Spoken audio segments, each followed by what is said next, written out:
You're listening to the Clear Creek Resources podcast from Clear Creek Community Church. To hear more, check out clearcreekresources.org. Welcome to the podcast, Bethany. Thank you so much for being here. Yeah, thanks for having me. And happy Mother's Day. Oh, thank you. It's a fun too. day. Thank you. So tell me, before we start talking about anything, tell me your very favorite thing about being a mom right now. Oh, right now. I know, yeah, it probably changes. Right, it does. Like every Yes. stage of parenting is different. But right now, my kids are 9, 6, and 5. And we've finally reached this point where they're kind of independent. Yeah. And they really enjoy each other and are friends. And we're just starting to see them as people. Yes. And it's not just this arduous task of keeping them alive every day, Yes. And so right now we're just loving seeing just their personalities and just really forming a different relationship with each of them as different people. And so I've just loved just seeing them come to be these. Yeah, it's so people. different. My youngest is 4.5, and we're almost there. We're potty trained and all that is so good, but it's we're almost to the age where they're all kids. Oh, yeah. It's just different. Yeah. And it's really fun. Yeah, but then you look and you see babies, and I'm like, oh, they are so those sweet. babies. But then I remember the sleepless nights And also all the hard. things. Yes, and yeah, I'm it's glad getting we're a little at it. easier. Yes. Or it's different. What Yes. about the hardest thing right now? Because it is there's hard things with babies, and then things get harder in different ways as they grow up. Yeah, I think the hardest thing, about being a mom in general, and when I became a mom, that your life is no longer your own, and you're now in charge of these humans, these little tiny people, and one making them live and thrive, but then for them to grow up to be kind, godly men and women, Yes. right? And so I think for a long time, the hardest part is just the physicalness of being a mom and all the things you have to do. But then just the anxieties of am I doing this right or this wrong? And then the world will just bombard you with all the things. Well, if you don't do this, then you're a bad mom, or you have to do this in a million different ways. Mom and so, guilt. yes, all the mom guilt. I feel guilt if I work. I feel guilt if I don't work. Just all the different million things. That's a whole nother podcast in itself. But I think and I always say whenever I became a parent, it with each child, it unveiled a whole nother level of selfishness in myself. Yes, absolutely. And just having to give up a lot of freedoms per se. And that was wants hard. and your own needs. Yes. Yeah, and you kind of sometimes feel you have to die to yourself to be a good mom, but then really you just become this martyr mom that feels sorry for herself, and you're not actually then trying to take care of yourself, but just take care of others. Yeah, I think that's a really hard thing. That balance between real sacrifice, but also not becoming a martyr. That also living your own life and having your own identity and taking care of yourself. Yeah. That's hard to figure out. Yeah. Yeah, it is for me too. Yeah. So we're talking today about not just the good things about motherhood, but even just the pathway to motherhood, the struggles and the celebrations that happen along those paths. And there are so many different stories. We could have 100 people walk in and give us their different stories.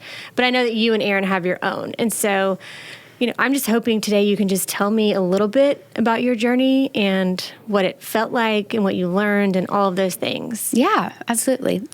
So Aaron and I, we got married really young. I was 21, he was 22. And we had this plan, right? Because everybody has a plan.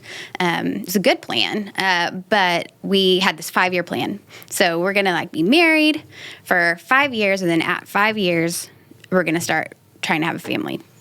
And so we, at the time, were living in a little town called Kaufman, Texas, and Aaron was a student pastor there at First Baptist Church, Kaufman.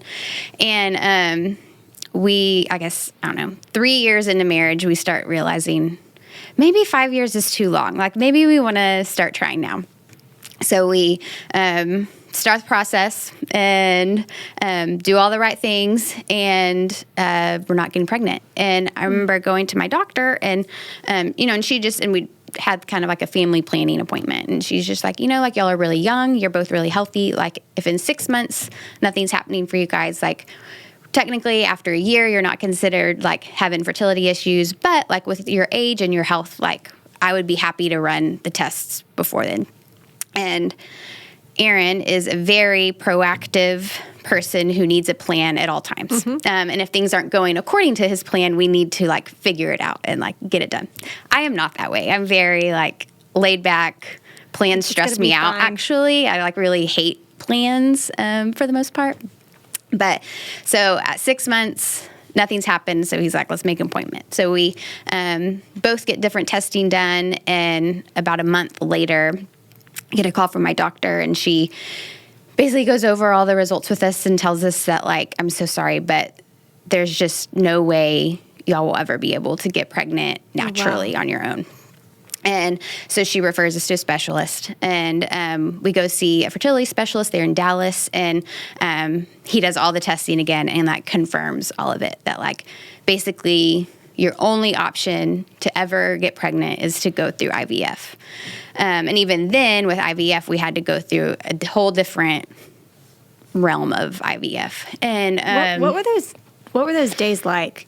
Because I have not had to walk through that. And so I really can't even imagine that. I mean, were you totally shocked by that? We were completely shocked and really broken because I think in our brains, this was just going to happen so easily. And we would be able to post the cute announcement of pregnancy and like go like that it was going to be easy and fun and exciting. And really it just like came down to like, we were just so broken and sad about that. Yeah. And knowing that like, and then researching and learning about IVF and the cost of that and like knowing like, man, for us to even like, before we can even have enough money to even pursue that would be years, you know? And so it was just like really this really helpless place where we had no control either.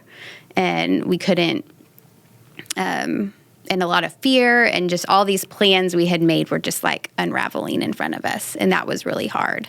And just a place we just never thought we would be. And like really like infertility, especially like 10 years ago, wasn't really talked about. You know, we didn't know anything about it. We didn't know anyone who had gone through it. We didn't. And so we just really went through it alone. And we didn't really tell people about it because part of us didn't want people to know that we were going through, like, seeing a fertility specialist and, like, that we were going through IVF because we wanted to surprise people, you know? Like, we wanted, like, our families to be shocked and, like, to be, like, surprised and, like, feeling... And that's so silly. You still wanted all that part of it. Yes, I still wanted all that part. Yeah. And our, like, the medical side of things was on Aaron's side. And for him, that brought a lot of shame. And he didn't want people to know that. And so I just wanted to honor and respect him through that and know that this was hard for him in a different way than it was hard for me too. And so we just walked through it together. You know, our families knew, some people, like, really close to us knew, like, our good friends, but a lot of them didn't live there in Kaufman with us. And so we were really just quiet and walked through it alone. And then doing student ministry and in a small town, people just have a lot of opinions about when you should have a child. And so, I mean, probably every other day I would have kids come up to me, "Oh my gosh, Bethany, you have a baby already. Like, would you just have a baby? Like, why don't you have a baby?" And, like, I would, like, hold someone's baby and, like, people would be like, "Oh, motherhood looks so good on you. Like, y'all should do that." And, like, just constant, like, all the time. And harmless things, right, that they just didn't know. But, like, for me, I would, like, leave the room and cry, you know, and that was hard. But, like, if we had been open and if we had, like, shared these struggles we were currently walking through, like, people could have been more empathetic towards us and, like, more mindful of their words and, like, loved us through that better. Well, I just want to ask you right now, because we're going to walk through all of it, but one of my questions throughout all of these journeys, and because, again, everyone's is different, is, you know, how should we walk through these struggles ourselves? And then how can we love people no matter what? Because I think when it comes to questions about fertility, people now are a little bit more aware, like, don't just ask somebody that who isn't pregnant. Like, I think there's a little bit of that, but it is still your sort of inclination to be like, oh, when are you having a baby? Like, why aren't you having a baby? So what would you tell even people who are just around, people who are married, who maybe don't have babies yet? I mean, how should we just never ask that question? What do you think? It's really hard because I find myself, like, I'm on the other side of it now, right? And I have 3 kids, and it's a topic of, like, small talk conversation, right? Like, you talk to someone, oh, do you have kids? Or are y'all planning to have kids? Or it seems like a harmless question, but, like, it's hard. I find myself at times, I've asked people that, and I'm like, oh my gosh, like, I know better. Like, I know better than to say that because I've been that girl. But I think just, I don't know. That's hard. I don't know how to answer that. And there might not be an answer. Right. I think it's just being mindful of the situation and the person, right? Like, if it's someone you really don't know that well, you don't know their story, you don't know how long they've been married, you don't know, like, just don't ask that question. There's so many other, like, small talk conversations you can, like, ask a person. But I think also when you do know someone's walking through infertility, and, like, let's say you're in a group of women and you're just all talking about your kids, the things they're involved in, the things or whatever, which is just, like, you want to talk about that, right? But just being able, like, mindful and being like, maybe we should talk about something else, like work or other things going on in our lives, and instead of just about our children all the time, and just being, like, more mindful of, like, where people are in their lives and their stage of life and their struggles and or potential struggles that they may have that they're not being open about is helpful. So you said that you guys didn't really talk to people, and you said why, and that makes total sense to me. And I think it seems like a lot of people in any type of grief or struggle or anything don't always talk about it. I never struggled with infertility, but I had 3 miscarriages and, like, within the, like, 9-month period. And I would say it's, like, the loneliest I've ever been. I think because it's physical and it's emotional and it's grief, it's all these things wrapped together. And so even though people are kind, you're still just sort of in it by yourself. It feels like that. Yes. So do you think that if you guys would have talked more about it, like, how would you have done that differently to have surrounded yourself with people? Or can you even do that? I think it's, so part of our story too is we went through IVF, and we had a successful round, and I was pregnant the first time we did it. And then my doctor, I guess 9 weeks in, sent me then to my OB, and I was like a normal pregnant person for the first time. And I show up to that first appointment, and I'm so excited, and my doctor's excited, and she's like, what if we just do an ultrasound today? And so she does an ultrasound, wasn't expecting that, and there was no heartbeat, and we had, like, lost that baby. And that was, like, the lowest. That's so hard. And I remember not wanting people to, like, be there for me. But I'll never forget. We went home, and I was devastated. And I was angry. Yeah. So angry at God. I felt like He had answered this huge prayer in our life, and then just took it away. And I'll never forget, we were sitting on our couch, and we heard a knock at the door. And our pastor and his wife, Julie, just showed up. And if they had texted us and asked if we could come over, I would have said, no, please don't come over. I don't want to see anybody. But they just showed up. And they sat on the couch, and they just cried with us, and they just prayed for us. They didn't have magic words, but they'd gone through loss before too. Really deep loss. And they just showed up. And they just loved us where we were, and they knew the pain that we felt, and they just appeared. And that was so profound for me. And that's something that I am now aware of. Because I think so many times when people are hurting in these dark places, it's uncomfortable to go there with them because you just feel like you have to have the right words, that you can't really relate or you don't know what to do. And they might tell you, I don't want to see you. I don't want to talk to anybody. And so you're wanting to like honor them and respect that. But I would say for someone who like wants to be there for someone, just show up. Just show up on the front step with a cup of coffee, not with wine.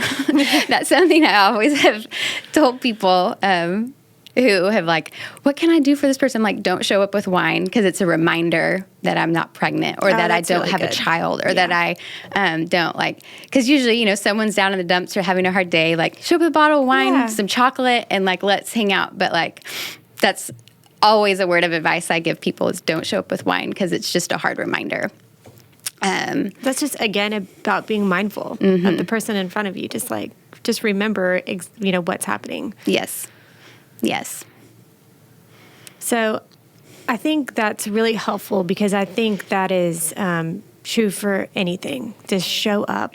And I do think that most of us think we have to have the right words. Well, I don't know what to say.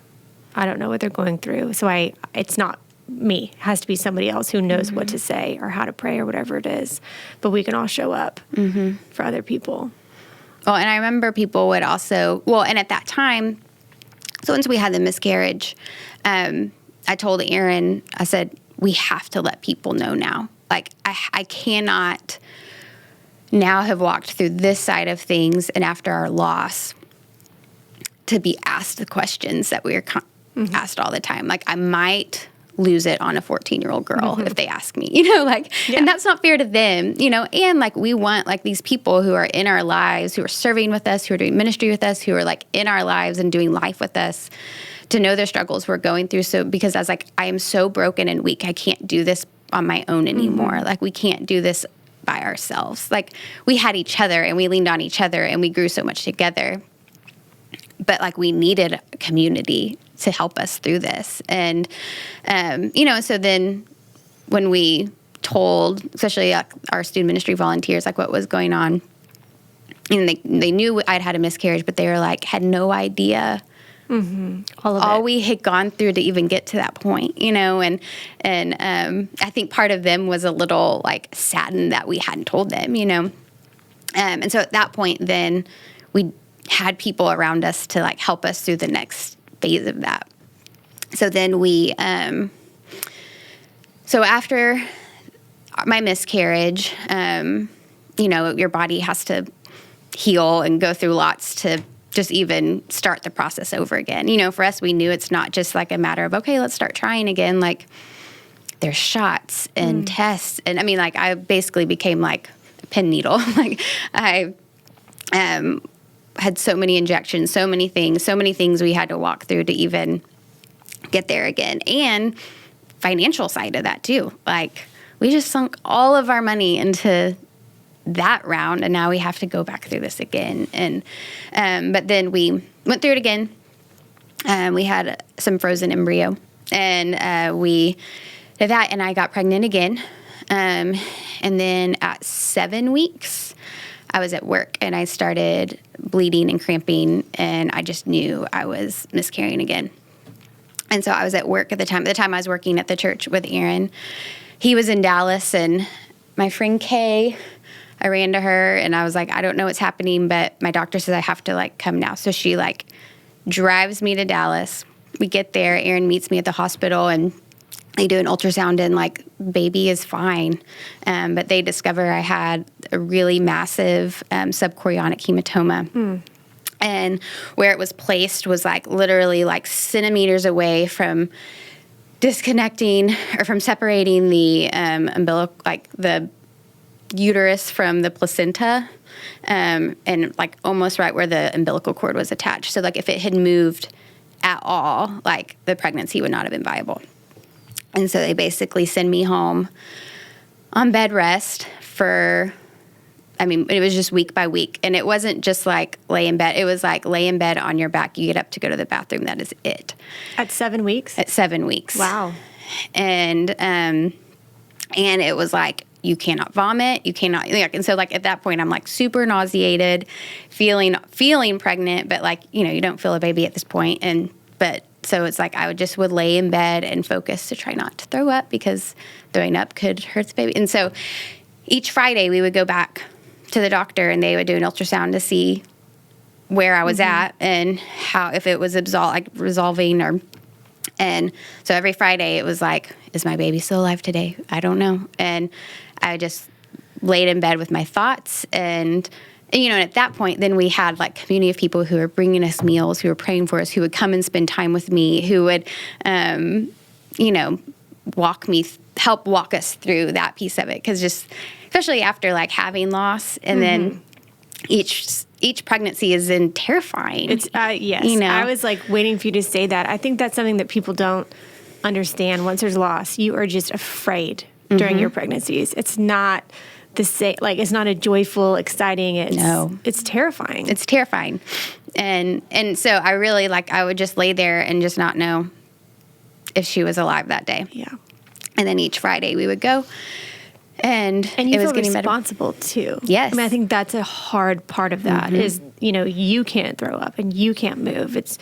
You don't have any control really, but you're still responsible. It's a hard place to be. It was really hard. But then, I mean, I guess at 13, 14 weeks, everything around 9 weeks. So I was 2 weeks flat on my back. Around 9 weeks each week, I had less restrictions, and it was getting smaller and smaller. And then by 13, 14 weeks, it had resolved to where I could be off bed rest and everything was good. But then my doctor at the time hadn't been, he didn't really tell me the full severity of it and really how bad it was, I think, to protect me and not let my mind go crazy places. But after showing people the ultrasound of that, different people in the medical world, even after Addie Jo was born, they would look at her and be like, I don't know how she's here. Wow. Those don't absolve, those don't resolve like that. Those don't end well. And we just had no idea. And so we had her, and she was a total miracle and in lots of ways. But then we moved. So we were in Kaufman at the time, and we moved here before she was born. I was 8 months pregnant, I guess, when we moved here. And that was hard because, here's this community of people who, went through everything with us, prayed for her, prayed for me, walked through so much, and then, we moved before they can even, know her. And that, grieved me. But we moved here, had her, and then I guess about a year later, we're okay, we know we want kids to be semi-close in age. We have these embryos still, plenty to, build our family. And we worked with our clinic there in Dallas and had them ship them to a clinic here. I meet with a fertility doctor here. And we, know that, we need to save money. We need to, Erin, we need a plan in place. Yeah. We're going to do this. And by this month, we'll have a transfer. We'll do all these things. And so we are at this point praying for just God's provision for us and just that he would make it known when we needed to walk this path again. And really we're praying for financial provision. We know we can't start this until we have the funds to be able to do this. And God was providing us in crazy ways. We had a garage sale that we made so much money off of, just our junk. And I was that's what we need to be able to move forward with this. And anyway, so I go to the doctor and she's like, okay, everything's ready. You call us when you start your cycle and we will get going. And so a couple weeks go by, I was supposed to start and I never did. And I'm like, whoa, really? The 1 month I need to be regular and I'm so frustrated. I'm so frustrated. Yeah. And, but I knew, cause there's medication they can give you that will make your period start. And, but they won't give it to you until you have a negative pregnancy test. So I took this pregnancy test and it was positive. Oh my goodness. And I was pregnant with Evan. And we just couldn't even believe it. Doctors had told us 1 in a million, this could never happen.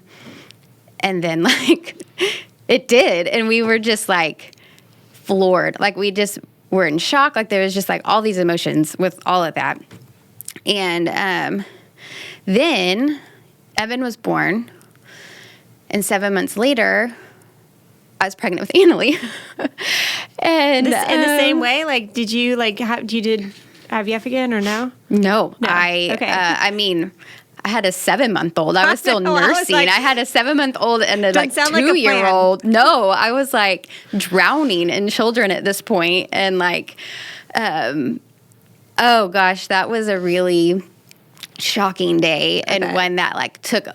I mean, it was shocking, but also just like laughable, right? Like, I like often thought back to the story of Abraham, right, and how like God tells him, like, you're going to be like the father of all nations, and like, they'll have descendants of the numbers of stars, and like Abraham laughs, like, yeah, that's not possible.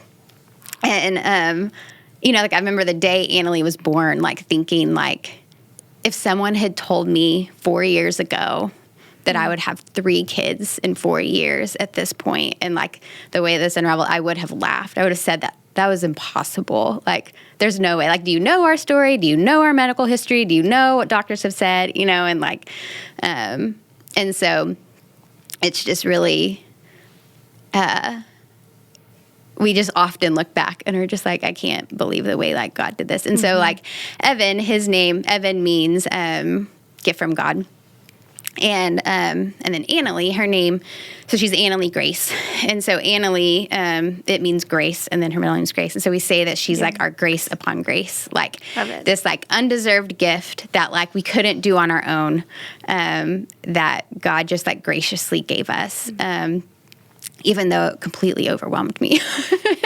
Like, wasn't in our plan. Sometimes grace upon grace does that. Oh, it does. It does. And so we're just really grateful for just the way God, like, just made all that unfold in our life. But really, like, through all of that, and through the pain and through the suffering and through all that we went through, I can honestly look back and I'm just so grateful for all of it. And I wouldn't change any of it. Like, just the way that God was present with me in like my darkest hour, like when I was angry at him, and just the way I felt the Lord's presence more in that time of my life than I had any other time in my life. And I like grew up in church, right? Like I grew up in church since I was a young child, and felt like I knew a lot about God and that I had a really solid relationship. But it was like through that God really brought me to a place of just complete dependence on him. And really that I felt his love in a different way than I ever had in my life. How did you experience God's love? So, because you said, I wanted to ask you what that transition looked like. Because you said, I was so angry, which is, I love that you said that, because that's okay. Yeah. That was a terrible thing that happened, and it's okay to be angry, and God can handle that. But how did you move? How did you move from that? So I'll never forget this day. It was the day after we had found out that I had miscarried. And at the time, like, they call it like a miscarriage. So I wasn't like showing any signs of miscarriage or anything. We just knew that there was no heartbeat and I was going to have a D&C. So I'm like laying in bed, and I'm just can't get out of bed, honestly. I couldn't get out of bed. And I was just laying there, and Aaron brings me my Bible and my journal. And he's like, you need to spend time with God today. And I remember like very angrily telling him, take that away from me. I don't want to hear from God today. And he said, take the Bible. You need to talk to God. Like, we both need to spend time in the Word. Like, do it. And I'm like, so he puts it on the bed. And so this is my journal. And he puts my Bible on top of it, and he just sits it on the bed. And I just like stared at it. And I just like didn't want to open my Bible. I didn't want to hear what God had to say to me. And I opened it up to where I had left off the week before, where I had written in my journal of all of my joys of being pregnant, the excitement that I had, praising God for his answered prayers. And I open up, And I'm in James 5. And the title says, Patience in Suffering. And I just wept. And I just knew that was from the Lord. And it talks about the importance of suffering and enduring through that. And so this is my journal right here that I is really now like a treasured possession of mine, that I would just write all of my thoughts and the things God was teaching me, and like even just like my angry thoughts at him. And I just wrote, and I just have pages and pages of just crying out to him in anger, but then also knowing, like at one point I wrote in here, like, I know that like the only thing that will bring me peace is the person I'm most angry at right now. And just being, but God, like just coming and like every day. So like I open up and it's like James 5. In James 5, it says, Behold, we consider those blessed who remain steadfast. You have heard of the steadfastness of Job, and you have seen the purpose of the Lord, how the Lord is compassionate and merciful. And then the next day, I start 1 Peter.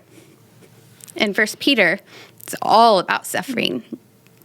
And so 1 Peter 1, it says, In this you rejoice, though now for a little while, if necessary, you have been grieved by various trials, so that the tested genuineness of your faith, more precious than gold that perishes, though it is tested by fire, may be found to result in praise and glory and honor at the revelation of Jesus Christ.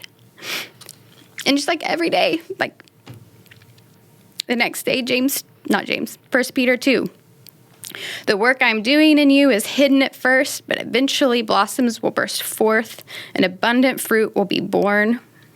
Stay on the path of life with me. Trust me wholeheartedly, letting my spirit. Oh, that was a different thing. That's not scripture. But that was a book I was reading. Sorry, that's not scripture. That was a book I was reading that said that. That was profound for me. Yeah. Sorry, don't take that off the record. Not scripture. But what First Peter says, this is actual scripture, guys, sorry. For to this you have been called, because Christ also suffered for you, leaving you an example so that you might follow in his steps. And basically every day I would open scripture and God would just speak to my heart. And just like, it just showed me, like, it's not like I like Google searched, hey, what is good verses to read whenever life is hard or things that I'm sad? Like, God knew on that day I was going to get that news, and that's where I had been in scripture. You know, he knew, like, he orchestrated that. And just like every day I would open, I would read, he would speak to my heart, and I would journal, and I would pray, and like, it just like transformed me, you know, and like I saw and felt his presence, and just realizing like, the Bible is how God speaks to us. You know, it's how, like, it is his words. It is the way, like, when we open our Bibles, he opens his mouth and is able to pierce our hearts. And it just was really profound for me. And I often open this journal and read through these things. And, like, in preparing to come talk with you today, I've just been reading through all this and the things I was praying for, the things that God was teaching me, and it honestly was just one of the most profound times for me. And one, like I said earlier, like that I wouldn't trade any of it not because I can now look forward and see like God's great plan and that he gave me these 3 beautiful children, right? Like, it's because of what he did in my heart through suffering, not what he gave me in the end, right? Like that, you know, like I don't think, well, if I hadn't had that loss, then I wouldn't have Addie Joe, or I wouldn't have whatever. It's, no, if I didn't have that loss, if I didn't go through infertility, if I didn't go through all that, I would have never had to have depended on him in the way that I did. He would have never been able to take my heart and mold me into the person he's made me today. Like that was necessary. And that was a thing, like in First Peter, he talks about the necessity of suffering, how it's not just that you might suffer. It's like when you will, and the necessity of it for us, and how the necessity of Jesus to suffer so that we could have life, you know. And I think I'd always been like, live like Jesus lived, like be like Jesus. And like, since I was a kid, and thinking that was meant like love people, serve people, be godly, like all these things of things to do, right? That are to be like Jesus, when God just said, no, like to be like me is to suffer like me. And like you going through this is going to help you look more like me. And that it's necessary, like it's necessary. And the story that you wanted to write, the story that you and Aaron had written out would have been beautiful. And like, if this child had been born, Bethany, like great glory would have come from that. But this story that I'm writing is so much better than anything you could have written, even though in the time I just thought it was cruel, you know? But now being on the other side of it and truly seeing his plan unfold for our family, and then the way that he's now used my suffering and our story to love other people, to help me be in a place to love people differently than I could have had I never gone through that, has truly been a gift. And it's just a great way to talk to my kids about their lives too, and just how great God is and how he brought them to us, you know, and just them being able to see God in a different way, and just through discipling them and them knowing their story has been cool too. It's just grace upon grace. It is. Yeah. Constant. I mean, I think this is so beautiful. Thank you so much. I think it's just going to be helpful for so many people. But I mean, even just you saying I was angry with God and didn't want to, and then how you just saw him just working and moving and speaking to you, and just the kindness of God is just overwhelming. You know, that he is so kind and patient and good to us, even when we really are rejecting him. That is always the overwhelming part to me. You know, that he just moves even when we don't want him to. Yeah. So we think he's wrong. Right, exactly. When we think we know better. Can you tell, so if people who are listening and maybe struggling right now, they are at a place where they are angry or confused. They're in that place where maybe people don't know, and they don't know how to tell people, I'm struggling. I mean, I think everything you've said is already a good gift, but what would you say to them? Like, what's something they could do to just put themselves out there with God or with people? Yeah, I think being open and honest with the people around you, like first and foremost. I mean, that really is truly our biggest regret, is not being open with people. And that doesn't mean like putting on social media and like letting the whole world know. I mean, if you want to, that's fine. But like being an open book about that, even though it's so personal. It's so personal.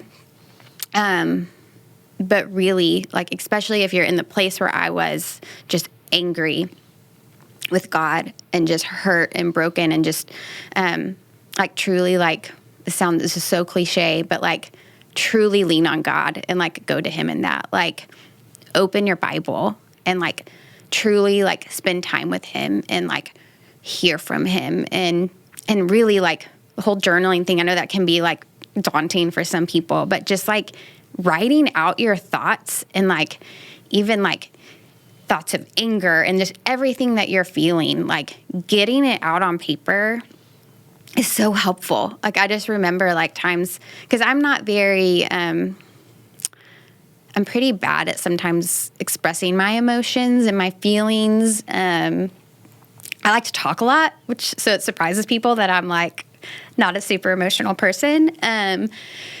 But just being able to get all of your feelings out on paper and not necessarily having to like talk to somebody and like verbalize it to someone can just be so helpful and just take a huge weight off. And then, but then it's also like this beautiful gift to like go back and look at later, whenever you're journaling, seeing where God has you now, and then later when you are on the other side, like seeing God's like provision in that for you. But also I think that this is also a hard question, because God's not going to answer everyone's prayer in the way that like you might hope he does, right? Like with women who I've like talked with who are walking through infertility, like sometimes I like don't hesitate to share my story, but like part of me is like, but because God did this in my life and I have 3 children, like that's not everybody's story, and that's hard.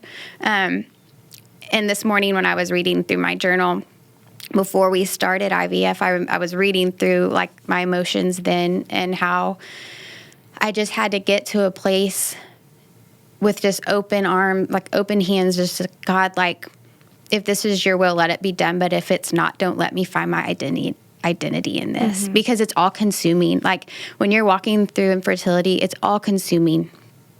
It becomes your idol. Or it did for me. All the things you have to track, all the things, all the injections, all the whatever. Like it just becomes a whole nother job. And so you can become so consumed with that and like what the end result is that you want. But I would just encourage someone who's walking through that it's hard and it's strenuous, but like don't let it become your identity and who you are, and like the only thing that is like that it's an ultimate, because God's story might be different for you. And though it's hard right now, in the end, like his plan is always so much better than ours, and he brings purpose to our pain. And so just seek the Lord and like get to a place where you can just be content in his will for you, no matter what the result may be. That's amazing. I actually think that's a great place to just wrap up, because that just encompasses everything that I think you've said today. And it's a good gift. Thank you so much for sharing your story. Yeah, thank you so much for having me. It's encouraging just to even think through how whatever we're going through, we can seek God and we can show up for people. We can be there. And one of my biggest prayers through all that was that I remember just praying that God would bring people into my life that needed to hear my story. And though it's always hard to talk about, I cry every time, and I'm not even a crier. Like I'm not a crier, but it's just something that's still painful for me today, but like just praying and hoping that just like anyone listening to this today, that someone would be able to find hope, not because of my story, but because of what God has done in my life, and what he has done, just knowing that he is so much bigger than infertility and through miscarriage and through all of these things. Like he's bigger and he's better. And that's good. And I just want people to know that. Yeah. Thank you. You're welcome. Hey, thanks for checking out this video. If you haven't yet, make sure that you hit subscribe down below and check out ClearCreekResources.org, where we have videos, books, and sermons on there, as well as our audio podcast. Thanks for watching.